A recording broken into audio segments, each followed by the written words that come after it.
ಕೊರಟಗೆರೆ ತಾಲೂಕಿನ ಹೊಳವನಹಳ್ಳಿ ಹೋಬಳಿ ಕ್ಯಾಮೆನಹಳ್ಳಿ ಗ್ರಾಮ ಪಂಚಾಯಿತಿ ವ್ಯಾಪ್ತಿಯ ಶಾಂತಲಿಂಗಯ್ಯನ ಪಾಳ್ಯ ಗ್ರಾಮದ ಸಂಪರ್ಕ ಕಲ್ಪಿಸುವ ರಸ್ತೆಗೆ ಗುದ್ದಲಿ ಪೂಜೆ, ಬಿಡಿಪುರ ಗ್ರಾಮ ಪಂಚಾಯಿತಿ ವ್ಯಾಪ್ತಿಯ ಮುದ್ದನಹಳ್ಳಿ ಡಾಂಬರೀಕರಣಗೊಂಡ ರಸ್ತೆ ಉದ್ಘಾಟನೆ, ಚಟ್ಟೇನಹಳ್ಳಿ ಗಂಗಮ್ಮಾಳ ಮತ್ತು ಮೈಲಾರಲಿಂಗೇಶ್ವರ ಸ್ವಾಮಿ ಕಳಶ ಪ್ರತಿಷ್ಠಾಪನಾ ಮಹೋತ್ಸವ ಹೀಗೆ ಹಲವು ಕಾರ್ಯಕ್ರಮಗಳಲ್ಲಿ ಮಾನ್ಯ ಗೃಹ ಸಚಿವರಾದ ಡಾಕ್ಟರ್ ಜಿ ಪರಮೇಶ್ವರ್ ಅವರು ಭಾಗಿಯಾಗಿದ್ದರು.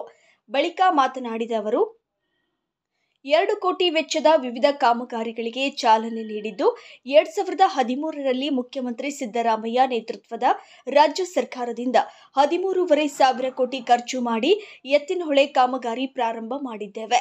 ಇದರಿಂದ ಚಿಕ್ಕಬಳ್ಳಾಪುರ, ಕೋಲಾರದವರೆಗೂ ಕುಡಿಯುವ ನೀರು ಹಾಗೂ ಕೊರಟಗೆರೆ ತಾಲೂಕಿನ 69 ಕೆರೆಗಳಿಗೆ ನೀರು ತುಂಬಲಿದೆ ಎಂದರು. ಶ್ರೀ ಗಂಗಮ್ಮಾಳಮ್ಮ ಮತ್ತು ಮೈಲಾರಲಿಂಗೇಶ್ವರ ಸ್ವಾಮಿಯ ಪ್ರಾಣ ಪ್ರತಿಷ್ಠಾಪನೆ ಮತ್ತು ಕಳಸದ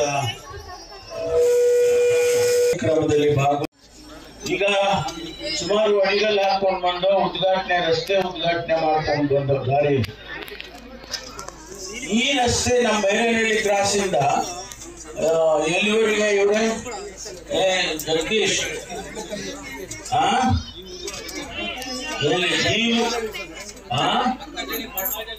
ನೀನು ಹೊಲ ಉಳೋದು ತಪ್ಪಲ್ಲ. ಸಿದ್ದರಾಮಯ್ಯನವರು ಮುಖ್ಯಮಂತ್ರಿ ಆದ್ರೆ ನೀನು ಹೊಲ ಉಳೋದು ತಪ್ಪಿತ್ತ. ಆದ್ರೆ ಎಲ್ಲೋ ಒಂದು ಕಡೆ ಒಂದು ಆತ್ಮಸ್ಥೈರ್ಯ ಬಂತಲ್ಲ, ಅಭಿಮಾನದ ಜೊತೆ ಒಂದು ಧೈರ್ಯ ಬಂತಲ್ರಿ. ಹೌದಪ್ಪ, ನಾವು ಕೂಡ ಆಡಳಿತ ಮಾಡುವಂತ ಶಕ್ತಿ ನಮಗಿದೆ ಅನ್ನುವಂಥದ್ದನ್ನ ತೋರಿಸಿದ್ದಾರಲ್ಲ, ಅದು ಇವತ್ತು ಆಧುನಿಕ ಸಮಾಜಕ್ಕೆ ಆಗಿರುವಂತ ದೊಡ್ಡ ಬದಲಾವಣೆ ಅಂತ ಹೇಳಿ ನಾನು ಈ ಸಂದರ್ಭದಲ್ಲಿ ಹೇಳೋದಕ್ಕೆ ಬಯಸ್ತೇನೆ. ಹಾಗಾಗಿ ಈ ಪಾಲು ಮತ ಸಮುದಾಯ ಇಡೀ ನಮ್ಮ ರಾಜ್ಯದಲ್ಲಿ ಪ್ರತಿಷ್ಠಿತವಾಗಿದೆ, ಜನಸಂಖ್ಯೆಯಲ್ಲೂ ಆಗಿದೆ ಮತ್ತು ಅಧಿಕಾರದ ವಿಕೇಂದ್ರೀಕರಣದ ಸವಲತ್ತನ್ನು ಪಡೆದ ಮೇಲೆ ಅವರು ಕೂಡ ಮುಂದೆ ಬರ್ತಾ ಇದ್ದಾರೆ ಅನ್ನೋದನ್ನ ನಾವು ಇವತ್ತು ತಿಳ್ಕೊಳ್ಬೇಕಾಗ್ತದೆ. ಅದಕ್ಕಾಗಿ ಇವತ್ತೇನು ಚಟ್ಟೇನಹಳ್ಳಿನಲ್ಲಿ ತಾವು ಮಾಡಿರ್ತಕ್ಕಂಥ ಈ ಕಾರ್ಯಕ್ರಮ ಬಹುಶಃ ಸಣ್ಣ ಕಾರ್ಯಕ್ರಮ ಅಂತ ಹೇಳಿ ನಾನು ಅನ್ಕೊಳ್ಳೋದಿಲ್ಲ. ಇಲ್ಲಿಂದ ಒಂದು ಇಡೀ ಸಮುದಾಯಕ್ಕೆ ನಮ್ಮ ಮೇಷ್ಟ್ರು ಅಲ್ಲಿ ಹೇಳಿದ್ರು, ಮಾಲಿಂಗಪ್ಪನೂ ಹೇಳಿದ್ರು, ಚೆನ್ನಾಗಿ ನೀವೆಲ್ಲ ಮಕ್ಕಳನ್ನ ಓದಿಸ್ಬೇಕು, ನಿಮ್ಮ ಮಕ್ಕಳನ್ನ ವಿದ್ಯಾವಂತರನ್ನಾಗಿ ಮಾಡಬೇಕು. ಹೌದು, ವಿದ್ಯೆ ನಮ್ಮ ಇಡೀ ದೇಶದ ಇಡೀ ಸಮಾಜದ ಜೊತೆಗೆ ಆ ವ್ಯಕ್ತಿಯ ಬದಲಾವಣೆಯನ್ನು ತರುತ್ತದೆ, ಆ ಸಮಾಜದ ಬದಲಾವಣೆಯನ್ನು ತರುತ್ತದೆ. ಈಗ ನಾನು ಬರುವಾಗ ನಮ್ಮ ಸುರೇಶನ್ ಮನೆಗೆ ಹೋಗಿದ್ದೆ, ಉದ್ಘಾಟನೆ ಮಾಡುವಾಗ ಬರ್ಲಿಲ್ಲ ಅಣ್ಣ, ನೀನು ಕಾಫಿ ಕುಡ್ಕೊಂಡು ಹೋಗ್ಬೇಕು ಅಂತ ಹೇಳಿ. ಅಲ್ಲಿ ಸಂತೋಷ ಆಯ್ತು ನನಗೆ. ಅಂದ್ರೆ ಸುರೇಶನ್ ಮಗಳು BE ಮಾಡಿದಳು, BE ಮಾಡಿ ಬಯೋಟೆಕ್ನಾಲಜಿನಲ್ಲಿ, ಅಣ್ಣ BE ಮಾಡಿದ್ದೀನಿ ಬಯೋಟೆಕ್ನಾಲಜಿ. ಎಷ್ಟು ಖುಷಿ ಆಯ್ತು ನನಗೆ ಅಂತ ಹೇಳಿದ್ರೆ, ಒಂದು ಗ್ರಾಮೀಣ ಭಾಗದಲ್ಲಿ ಇರ್ತಕ್ಕಂಥ ಒಂದು ದಲಿತ ಸಮುದಾಯದ ಹೆಣ್ಮಗಳು ನಾನು BE ಮಾಡ್ತೀನಿ ಅಂತ ಹೇಳಿ BE ಮಾಡಿದ್ದಾಳೆ ಅಂತ ಹೇಳಿದ್ರೆ ನೋಡಿ ಎಷ್ಟು ಸಂತೋಷ ಆಗುತ್ತೆ. ಈಗಾಗಲೇ ಅವಳಿಗೆ ಬಯೋಕಾನ್ ಸಂಸ್ಥೆಯಲ್ಲಿ ಅಪಾಯಿಂಟ್ಮೆಂಟು, ಇಂಟರ್ನ್ಶಿಪ್ ಕೊಟ್ಟಿದ್ದಾರೆ. ಅದಕ್ಕೆ ಗ್ರಾಮೀಣ ಭಾಗದಲ್ಲಿ ಹೆಚ್ಚು ವಿದ್ಯಾಭ್ಯಾಸ ಮಾಡಬೇಕು. ನಾವು ಇವತ್ತು ಸಿದ್ದರಾಮಯ್ಯನವರು ಈ ಸಮೀಕ್ಷೆ ನಡೆಸಬೇಕು ಅಂತ ಹೇಳಿ ಯಾವ ಸಮುದಾಯದಲ್ಲಿ ಎಷ್ಟು ಜನ ವಿದ್ಯಾವಂತರಿದ್ದಾರೆ, ಸಾಮಾಜಿಕವಾಗಿ ಯಾವ ರೀತಿ ಅವರು ಮುಂದುವರೆದಿದ್ದಾರೆ, ಶೈಕ್ಷಣಿಕವಾಗಿ, ಔದ್ಯೋಗಿಕವಾಗಿ ಅಲ್ವಾ, ಹಾಲಿನಂತ ಮನಸ್ಸಿನವರು, ಯಾವತ್ತೂ ಬೇರೆಯವರಿಗೆ ಒಳ್ಳೆಯದನ್ನೇ ಬಯಸ್ತಕ್ಕಂಥವ್ರು, ಆ ಶಿವನ ಆರಾಧನೆಯನ್ನ ಮಾಡುವಂತ ಸಂದರ್ಭದಲ್ಲಿ ಬಹಳ ಶ್ರದ್ಧೆಯಿಂದ ಭಕ್ತಿಯಿಂದ ನಾವು ಒಳ್ಳೆಯದಾಗ್ಲಿ ಅಂತ ಹೇಳಿ ಮನಸ್ಸಿಟ್ಕೊಂಡು ಜೀವನ ನಡೆಸ್ತಕ್ಕಂಥವ್ರು ಯಾರಪ್ಪ ಅಂದ್ರೆ ಅವರು ಹಾಲು ಮತ್ತು ಸಮುದಾಯ. ಬಹಳ ಇತಿಹಾಸ ಇದೆ. ಅವರು ತಮಿಳುನಾಡಿನಲ್ಲಿದ್ದಾರೆ, ಹೆಚ್ಚಿನ ಅಂಶ ಮಹಾರಾಷ್ಟ್ರದಲ್ಲಿದ್ದಾರೆ, ಆಮೇಲೆ ಆಂಧ್ರದಲ್ಲೂ ಹೆಚ್ಚಿದ್ದಾರೆ. ಇವತ್ತು ಅವ್ರದ್ದೇ ಆದಂತ ಜೀವನವನ್ನ ಯಾರಿಗೂ ತೊಂದರೆ ಕೊಡದ ರೀತಿಯಲ್ಲಿ ಕುರುಬರು, ಕುರಿ ಸಾಕೋರು, ಕುರುಬರ ಹೆಸರು ಬಂದಿದ್ದೇ ಕುರಿ ಸಾಕೋದಕ್ಕೋಸ್ಕರ. ಅದರಿಂದ ಕುರಿ ಇದೆಯಲ್ಲ, ಕುರಿ ಎಷ್ಟು ಮುಗ್ಧತೆ ಇದೆ ನೋಡಿ. ಈಗ ನಮಗೂ ಕುರಿ ಕೊಡಕ್ಕೆ ಬಂದ್ಬಿಟ್ಟ. ನಾವು ಹೋದ್ಸರಿನೂ ಇದರಲ್ಲಿ ಕೊಟ್ಟಿದ್ರಪ್ಪ, ಒಟ್ರಳ್ಳಿಗೆ 2 ಸಾಕಿದ್ದೆ, ತಗೊಂಡೋಗಿ ನಮ್ಮ ತೋಟದಲ್ಲಿ ಸಾಕ್ಬಿಟ್ಟಿದ್ದೆ. ಉಮಾ ಎಲ್ಲೇ ಉಮಾಶಂಕರ್ 2 ತಗೊಂಬಂದು ಕೊಟ್ಬಿಟ್ಟ. ಆ 2 ಬಹಳ ಚೆನ್ನಾಗಿ ಸಾಕಿದ್ವಿ, ಎಷ್ಟು ದೊಡ್ಡದಾಗಿತ್ತು ಅಲ್ವಾ. ಆ ಕುರು ಎನ್ನುವಂತ ಹೆಸರು ಆ ಕುರುಬರಿಗೆ ಹೇಗೆ ಬಂತು ಅಂತಂದ್ರೆ, ಆ ಕುರಿಯಿಂದಾನೇ, ಅಂದ್ರೆ ಅಷ್ಟು ಮುಗ್ಧತೆ ಇದೆ ಜನಕ್ಕೆ. ಕುರುಬ ಸಮುದಾಯ ಅಷ್ಟು ಮುಗ್ಧತೆ, ಕುರಿ ಅಂತ ಮುಗ್ಧತೆ ಇರುವಂತ ಜನ. ಹಾಗಾಗಿ ಇವತ್ತು ಆ ಜನರು ಇರುವಂತ, ಹೆಚ್ಚು ಇರುವಂತ ಈ ಊರಿನಲ್ಲಿ ನೀವು ಮೈಲಾರಲಿಂಗೇಶ್ವರನನ್ನ ಬಹಳ ಭಕ್ತಿಯಿಂದ ಮಾಡಿದ್ದೀವಿ, ಬಹಳ ಸಂತೋಷ. ನಾವು ಆಧುನಿಕ ಭಾರತದಲ್ಲಿ, ಆಧುನಿಕ ಸಮಾಜದಲ್ಲಿ ಈ ಕುರುಬರನ್ನ ಹಿಂದುಳಿದ ಜನಾಂಗ ಅಂತ ಸೇರಿದ್ವಿ. ಅಭಿವೃದ್ಧಿಯ ದೃಷ್ಟಿಯನ್ನು ನಾವು ನೋಡಿದಾಗ ಅವರಿಗೆ ಶಿಕ್ಷಣ ಸಿಕ್ಕಲಿಲ್ಲ ಮತ್ತು ಒಳ್ಳೆಯ ಅಧಿಕಾರಗಳು ಸಿಗಲಿಲ್ಲ. ಹಾಗಾಗಿ ಅವರನ್ನ ಹಿಂದುಳಿದ ಸಮುದಾಯಕ್ಕೆ ಅಂತೇಳಿ ಸೇರಿಸಿದ್ವಿ.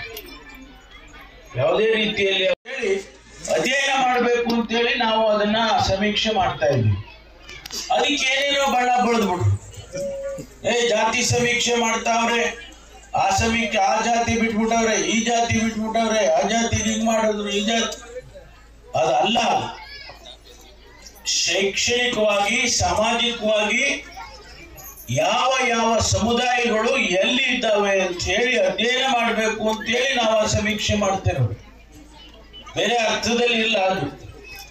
ಹಾಗಾಗಿ ಜಾತಿ ಸಮೀಕ್ಷೆ ಸೆನ್ಸಸ್ ಮಾಡೋದು ಕೇಂದ್ರ ಸರ್ಕಾರದ ಜವಾಬ್ದಾರಿ. ಅವರು ಕೇಂದ್ರ ಸರ್ಕಾರದವರು ಜನಸಂಖ್ಯೆಯ ಸೆನ್ಸಸ್ ಅನ್ನ ಮಾಡೋದು ಅವ್ರು ಮಾಡ್ತಾರೆ.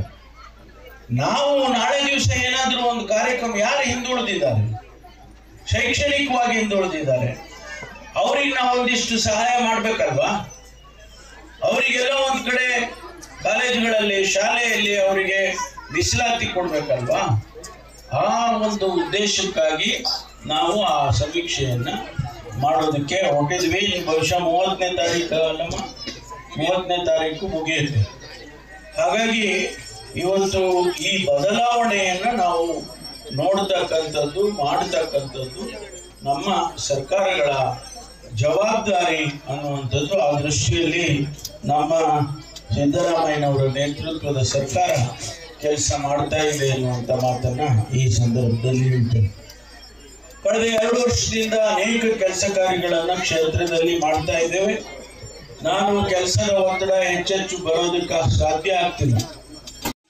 ಆರಿಸಿದ್ವಿ 23ರಲ್ಲಿ ಅನೇಕ ಸವಾಲುಗಳು ಬಂದರೂ ಕೂಡ ನನ್ನನ್ನು ಚುನಾವಣೆಯಲ್ಲಿ ಗೆಲ್ಲಿಸಿದ್ವಿ. ನಾನು ತಮಗೆ ಆಭಾರಿಯಾಗಿದ್ದೇನೆ. ಇವತ್ತು ಈ ರಾಜ್ಯದ ಗೃಹ ಸಚಿವನಾಗೋದಕ್ಕೆ ಮೂಲ ನೀವೇ ಕಾರಣ. ನೀವು ಗೆಲ್ಲಿಸದೆ ಹೋಗಿದ್ರೆ ನಾನು ಮನೆ ಕಡೆಗೆ ಹೋಗ್ಬೇಕು, ಹೌದಲ್ವ? ಆದ್ರೆ ನೀವು ಗೆಲ್ಲಿಸಿದ ಕಾರಣಕ್ಕಾಗಿ, ನಮ್ಮ ಸರ್ಕಾರ ಬಂದಿದ್ದ ಕಾರಣಕ್ಕಾಗಿ, ಸಿದ್ದರಾಮಣ್ಣ ಮುಖ್ಯಮಂತ್ರಿ ಆಗಿದ್ದ ಕಾರಣಕ್ಕಾಗಿ ನಾನು ಸಿದ್ದರಾಮಣ್ಣ ಅವರ ಜೊತೆಯಲ್ಲಿ ಗೃಹ ಸಚಿವನಾಗಿ ಕೆಲಸ ಮಾಡ್ತಾ ಇದ್ದೆ. ತಳಿಯ ನೀವು ಸುಮ್ಮನೆ ಹಿಂದಿಂದು 8 ವರ್ಷ ಅಧ್ಯಕ್ಷನಾಗೋದಕ್ಕೂ ನೀವೇ ಕಾರಣ,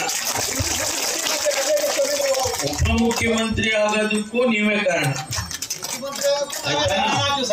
ರಾಜಕೀಯವಾಗಿ ಬೆಳೆಯೋದಕ್ಕೆ ಕೊರಟಗೆರೆ ಅವರು, ಅದಕ್ಕೆ ಮುಂಚೆ ಮಧುಗಿರಿ ಅವರು ನನ್ನ ಸಾಕಿ ಬೆಳೆಸಿ ದೊಡ್ಡವನನ್ನ ಇಲ್ಲಿ ತನಕ ಮಾಡಿದ್ರು. ಅದನ್ನ ಮರೆಯಕ್ಕಾಗತ್ತಾ? ಜೀವನದಲ್ಲಿ ನಾನು ಅಲ್ಲೂ ಹಂಗೆ ಹೇಳ್ತೀನಿ, ಎಲ್ಲಿ ಮಧುಗಿರಿನಲ್ಲಿ 20 ವರ್ಷ ನನ್ನನ್ನ ಸಾಕಿ ಬೆಳೆಸಿ ಹಣ್ಣು ಬಿಡೋ ಟೈಮಲ್ಲಿ ನಿಮ್ ಕೈ ಕೊಟ್ಟು ಫಲ ತಿನ್ರಿ.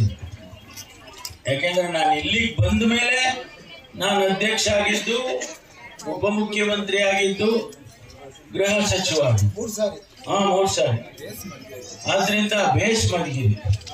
ಅದರಿಂದ ಇವತ್ತು ನಾನು ನಿಮಗೆ ಅಭಾರಿಯಾಗಿದ್ದೇನೆ ಎನ್ನುವಂತ ಮಾತನ್ನ ಹೇಳೋದಕ್ಕೆ ಬಯಸ್ತೇನೆ. ಆಮೇಲೆ ಎಲ್ಲಾ ಸಂದರ್ಭದಲ್ಲೂ ಚಟ್ಟೆನಹಳ್ಳಿ ಬೂತು ಹೈಯೆಸ್ಟ್ ಲೀಡ್. ಹೌದಾ? ಮುಂದಕ್ಕೆ ಇನ್ನೊಂದು 5 ಲಕ್ಷ ಕೊಡೋಣಂತೆ. ಆಯ್ತಾ? ಇವತ್ತು ತಾವು ಏನು ಈ ಮೈಲಾರ ಲಿಂಗೇಶ್ವರನ ಆರಾಧಕರಿದ್ದೀರಿ, ತಾವೆಲ್ಲ ಒಂದು ಸಮುದಾಯಕ್ಕೆ ಸೇರಿದಂಥವ್ರು, ಕುರುಬ ಸಮುದಾಯ. ಅದನ್ನ ಸರ್ಕಾರದ ತೀರ್ಮಾನಗಳ ಹಿನ್ನೆಲೆಯಲ್ಲಿ ಇವತ್ತು ಒಂದಿಷ್ಟು ಅಭಿವೃದ್ಧಿಯನ್ನ ಕಂಡಿದ್ದಾರೆ.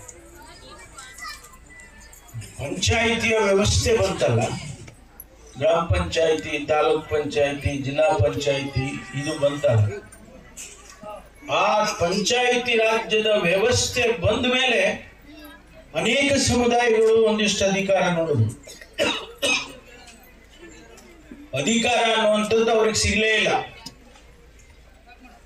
ಆದ್ರೆ ಪಂಚಾಯಿತಿ ರಾಜ್ಯದ ವ್ಯವಸ್ಥೆ ಬಂದು ಮೀಸಲಾತಿ ಬಂತಲ್ಲ, ಆ ಮೀಸಲಾತಿ ಬಂದಾಗ ಹಿಂದುಳಿದ ಸಮುದಾಯಕ್ಕೆ ಮೀಸಲಾತಿ ಮತ್ತು ಬೇರೆ ಬೇರೆ ಸಮುದಾಯಗಳಿಗೆ ಮೀಸಲಾತಿ, ಇದು ಬಂದ ನಂತರ ಸಮಾಜದಲ್ಲಿ ಅಧಿಕಾರ ವಿಕೇಂದ್ರೀಕರಣ ಇಲ್ಲದೆ ಹೋಗಿದೆ. ಅಧಿಕಾರ ಮತ್ತು ಅಂತಸ್ತು ಮತ್ತು ಆಸ್ತಿ, ಈ 3 ಕೆಲವೇ ಸಮುದಾಯಗಳಿಗೆ ಇದ್ದದ್ದನ್ನ ನಾವು ಇತಿಹಾಸದಲ್ಲಿ ನೋಡ್ಕೊಂಡು ಬಂದಿಲ್ಲ. ಅದಕ್ಕೆ ಮಹಾತ್ಮ ಗಾಂಧೀಜಿಯವರು ಹಳ್ಳಿಯ ಜೀವನ ಹೇಗಿರುತ್ತೆ ಅಂತಂದ್ರೆ, ನಾವು ಹಂಚ್ಕೊಂಡು ಬಾಳ್ಬೇಕಪ್ಪ, ಎಲ್ಲ ಹಂಚ್ಕೊಂಡು ಬಾಳ್ಬೇಕು. ನಾವು ಯಾರೋ ಒಬ್ಬ ಊರಿನ ಒಬ್ಬ ವ್ಯಕ್ತಿ ಅಥವಾ ಇಬ್ಬರ ಹತ್ರ ಇಡೀ ಊರಿನ ಜಮೀನೆಲ್ಲ ಅವ್ರಿಗೆ ಇದು ಬಿಟ್ರೆ, ಅದೇ ನಮ್ಮ ಮಧುಗಿರಿನಲ್ಲಿ ಒಬ್ರಿದ್ರು, ನಾ ಪ್ರಸನ್ನ ಕುಮಾರ್ ಅಂತ, ಅವ್ರಿಗೆ ಒಂದು 20 ಹಳ್ಳಿ ನಮ್ಮವೇ ಅನ್ನೋರು. ಆಮೇಲೆ ಗೊತ್ತಾ ನಿಮ್ಗೆ, ಪ್ರಸನ್ನ ಕುಮಾರ್ MP ಆಗಿದ್ರು, 20 ಹಳ್ಳಿ ನಮ್ಮವೇ ಸರ್ ಅನ್ನೋರು, ಜೋಡಿ ಗ್ರಾಮ. ಅದು ಆ ವ್ಯವಸ್ಥೆ ಇತ್ತಲ್ಲ, ಜನಸಮುದಾಯಕ್ಕೆ ಶೋಷಣೆ ಆಗುವಂತ ವ್ಯವಸ್ಥೆ, ಎಕ್ಸ್ಪ್ಲಾಯಿಟೇಷನ್. ಬೇರೆಯವರಿಗೆ ಯಾರಿಗೂ ಅಧಿಕಾರ ಇಲ್ಲ, ಅವರೆಲ್ಲ ಅವರ ಮನೆ ಬಾಗಿಲಲ್ಲಿ ಇರ್ಬೇಕು. ದಿನ ಬೆಳಗಾದ್ರೆ ಅವ್ರ ಮನೆ ಬಾಗಿಲಲ್ಲಿ ಇರ್ಬೇಕು. ಎಲ್ಲೂ ಕೂಡ ವ್ಯವಸ್ಥೆ ಈ ರೀತಿ ಪ್ರಪಂಚದ ಯಾವುದೇ ದೇಶದಲ್ಲಿ ಆ ತರ ವ್ಯವಸ್ಥೆ ಕಾಣಲಿಲ್ಲ. ಆದ್ರೆ ಭಾರತದಲ್ಲಿ ಇನ್ನೂ ಕೂಡ ಅನೇಕ ರಾಜ್ಯಗಳಲ್ಲಿ, ಅನೇಕ ಪ್ರಾಂತ್ಯಗಳಲ್ಲಿ ಅದನ್ನ ನಾವು ನೋಡ್ತೀವಿ, ಇವತ್ತಿಗೂ ನೋಡ್ತೀವಿ. ನೀವು ಉತ್ತರ ಕರ್ನಾಟಕದಲ್ಲಿ ಹೋದ್ರೆ ಇನ್ನೂ 2000 ಎಕರೆ ಬೇರೆ ಬೇರೆಯವ್ರ ಹೆಸರು ಎಲ್ಲ ಬೇರೆ ಹೆಸರಿಗೆ ಬರೆದ್ಬಿಟ್ಟವ್ರು. ಯಾಕಂದ್ರೆ ಸರ್ಕಾರದಲ್ಲಿ 53 ಎಕರೆ ಮೇಲಿರಂಗಿಲ್ಲ. ಆ 53 ಎಕರೆ ಮನೆ ಸುತ್ತಮುತ್ತ ಇರೋರ್ದೆಲ್ಲ ಅವರೇ ಬರ್ಕೊಂಡ್ಬಿಡೋದು. ಆದ್ರೆ ಓನರ್ಶಿಪ್ ಮಾತ್ರ ಇವ್ರ ಹತ್ರನೇ 2000 ಎಕರೆ ಇದೆ ಅಂತ ಹೇಳ್ತಾರೆ.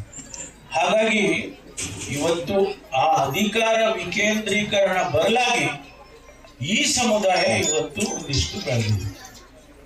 ಇನ್ನು ಈ ವೇಳೆ ಸಿದ್ದರಬೆಟ್ಟ ವೀರಭದ್ರ ಶಿವಾಚಾರ್ಯ ಸ್ವಾಮೀಜಿ ಮಾತನಾಡಿದ ಅವರು, ಡಾಕ್ಟರ್ ಜಿ ಪರಮೇಶ್ವರ್ ಹಾಗೂ ಈ ಸಮಾರಂಭದಲ್ಲಿ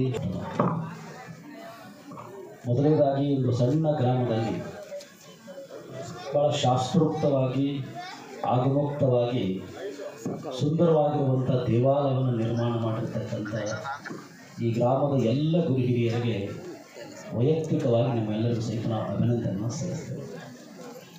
ಕಾರಣ ಏನು ಅಂತ ಹೇಳಿದ್ರೆ, ಒಬ್ಬ ಮನುಷ್ಯನಿಗೆ ಸದಾಕಾಲ ಶಾಂತಿ ನೆಮ್ಮದಿ ದೊರೆಯಬೇಕಾದರೆ ಆತನಿಗೆ ಆಧ್ಯಾತ್ಮಿಕದ ಸಂಸ್ಕಾರ ಅನ್ನುವಂಥದ್ದು ಪ್ರಾಪ್ತವಾದಾಗ ಮಾತ್ರ ಆ ಮನುಷ್ಯನಿಗೆ ಸಮಾಧಾನ ಶಾಂತಿ ಅನ್ನೋದು ಸಿಗುತ್ತೆ.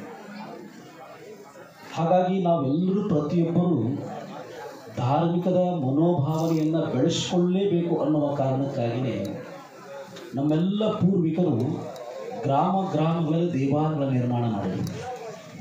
ಅಷ್ಟೇ ಅಲ್ಲ, ಏನಾದರೂ ದೇವಾಲಯಕ್ಕೆ ಹೋಗದೇ ಇದ್ದ ಸಂದರ್ಭದಲ್ಲೂ ಸಹಿತ ಮನೆಯೊಳಗೇನೆ ಒಂದು ದೇವರ ಕೋಣೆ ಅಂತ ಮಾಡಿ ದೇವರ ಪೂಜಿಸುವಂಥ ಒಂದು ಪರಂಪರೆಯನ್ನು ಇಡೀ ಭಾರತೀಯ ಸಂಸ್ಕೃತಿಯಲ್ಲಿ ನಾವು ನೋಡ್ಕೊಂಡಿರ್ತೇವೆ. ಯಾಕೆ ದೇವರನ್ನು ಪೂಜಿಸಬೇಕು, ದೇವರನ್ನ ಭಕ್ತಿಗೌರವದಿಂದ ಗೌರವಿಸಬೇಕು ಅಂತೇಳಿ ಯಾವ ಮನುಷ್ಯನು ದೇವರನ್ನು ಅತ್ಯಂತ ಭಕ್ತಿ ಭಾವದಿಂದ ಗೌರವಿಸ್ತಾನೋ ಆ ವ್ಯಕ್ತಿಯಲ್ಲಿ ಮಾನವ ಗುಣಗಳು ಅಥವಾ ಮಾನವೀಯ ಗುಣಗಳು ಹೆಚ್ಚು ಬೆಳೆದು ಬರ್ತವೆ. ಯಾರು ದೇವರನ್ನು ಗೌರವಿಸುವುದಿಲ್ಲವೋ, ದೇವರ ಇದಾನ ಅನ್ನುವಂಥದ್ದನ್ನು ಯಾರು ನಂಬೋದಿಲ್ಲವೋ ಅವರಲ್ಲಿ ಅಸೂಯಿ ಗುಣಗಳು ಬೆಳೆದು ಬರ್ತವೆ, ರಾಕ್ಷಸ ಗುಣಗಳು. ತಮ್ಮ ತಮ್ಮ ಮನೆಗಳನ್ನು ಕಟ್ಟಿಕೊಳ್ಳದೆ ಇದ್ರೂ ಸಹಿತ ಊರಿಗೊಂದು ದೇವಾಲಯವನ್ನು ಕಟ್ಟುವಂಥ ಪರಂಪರೆಯನ್ನು ಬೆಳೆಸ್ತಾ ಇದೆ. ಮನೆ ಚಿಕ್ಕದಾದರೂ ಮನೆ ಒಳಗೆ ಒಂದು ಗೂಡು ಮಾಡಿ, ಒಂದು ಚಿಕ್ಕದ ಗೋಡೆ ಒಳಗೆ ಒಂದು ಗೂಡು ಇತ್ತಂದರೆ ಅದರ ದೇವರ ಕೋಣೆ ಅಂದ್ಕೊಂಡು ದೇವರ ಪೂಟ ಇಟ್ಟು ಪೂಜೆ ಮಾಡುವಂಥ ಪರಂಪರೆ ಇದೆ. ಯಾಕಂದರೆ ನಮ್ಮ ಮನುಷ್ಯನಲ್ಲಿ ಸದಾಕಾಲ ನಮಗೆ ದೈವಿ ಗುಣಗಳು ಬರಬೇಕಾದ್ರೆ, ಮಾನವೀಯ ಮೌಲ್ಯಗಳು ಬೆಳೆದು ಬರಬೇಕಂತಂದರೆ, ಅಥವಾ ತಂದೆಯ ತನ್ನ ದೇವರಂತ ಪೂಜಿಸಬೇಕಾದ್ರೆ ಆ ಮಗುವಿನಲ್ಲಿ ದೇವರ ಪೂಜಿಸುವ ಭಾವನೆ ಬೆಳೀತು ಅಂದರೆ ಇವೆಲ್ಲವೂ ಸಹಿತ ಬೆಳೆದು ಬರುತ್ತವೆ. ಹಾಗಾಗಿ ಆ ಹಿನ್ನೆಲೆಯಲ್ಲಿ ದೇವಾಲಯಗಳ ಸಂಸ್ಕೃತಿ ಅನ್ನುವಂಥದ್ದು, ದೇವರನ್ನು ಪೂಜಿಸುವಂಥ ಒಂದು ಪರಂಪರೆ ನಮ್ಮ ದೇಶದಲ್ಲಿ ಬೆಳೆದು ಇವತ್ತು ಇತ್ತಿತ್ತಲಾಗಿ ಯಾಕೆ ಇವತ್ತು ದೇವಾಲಯಗಳು ಇಷ್ಟೆಲ್ಲ ಬೆಳೆದು ಬಂದರೂ ಸಹಿತ ಆ ಮನುಷ್ಯನಲ್ಲಿ ದೇವರನ್ನು ಪೂಜಿಸುವಂಥ ಗುಣಗಳು ಕಡಿಮೆ ಆಗಿದ್ದ ಕಾರಣಕ್ಕಾಗಿ ಎಷ್ಟು ಅಸುರಿ ಗುಣಗಳು ಬೆಳೀತು ಬರ್ತಾ ಇದ್ದಾವೆ ಅಂತ ಹೇಳಿದ್ರೆ, ಈ ವಾರದ ಹಿಂದೆ ನೀವೆಲ್ಲ ಪತ್ರಿಕೆಯನ್ನು ಗಮನಿಸಿರ್ಬೋದು. ತನ್ನ ತಾಯಿ ಜೋರಾಗಿ ಮಗನನ್ನು ಗದರಿಸಿದ್ರು ಅಂತ ಹೇಳಿ 16 ವರ್ಷದ ಮಗ ಆ ತಾಯಿನ ಕೊಲೆ ಮಾಡಿರ್ತಕ್ಕಂಥ ಒಂದು ವರದಿಯನ್ನು ನೀವೆಲ್ಲ ನೋಡಿ. ಯಲರಾಂಪುರ ಡಾಕ್ಟರ್ ಹನುಮಂತನಾಥ ಸ್ವಾಮೀಜಿ, ವಿಧಾನ ಪರಿಷತ್ ಸದಸ್ಯ ಹುಲಿನಾಯ್ಕರ್, ಜಿಲ್ಲಾಧಿಕಾರಿ ಶುಭ ಕಲ್ಯಾಣ್, ಎಸ್ಪಿ ಅಶೋಕ್ ಸೇರಿದಂತೆ ಪಕ್ಷದ ಎಲ್ಲ ಪದಾಧಿಕಾರಿಗಳು, ತಾಲೂಕು ಮಟ್ಟದ ಅಧಿಕಾರಿಗಳು, ಸ್ಥಳೀಯ ಗ್ರಾಮ ಪಂಚಾಯಿತಿ ಅಧ್ಯಕ್ಷರು, ಉಪಾಧ್ಯಕ್ಷರುಗಳು ಹಾಗೂ ಗ್ರಾಮಸ್ಥರು ಉಪಸ್ಥಿತರಿದ್ದರು.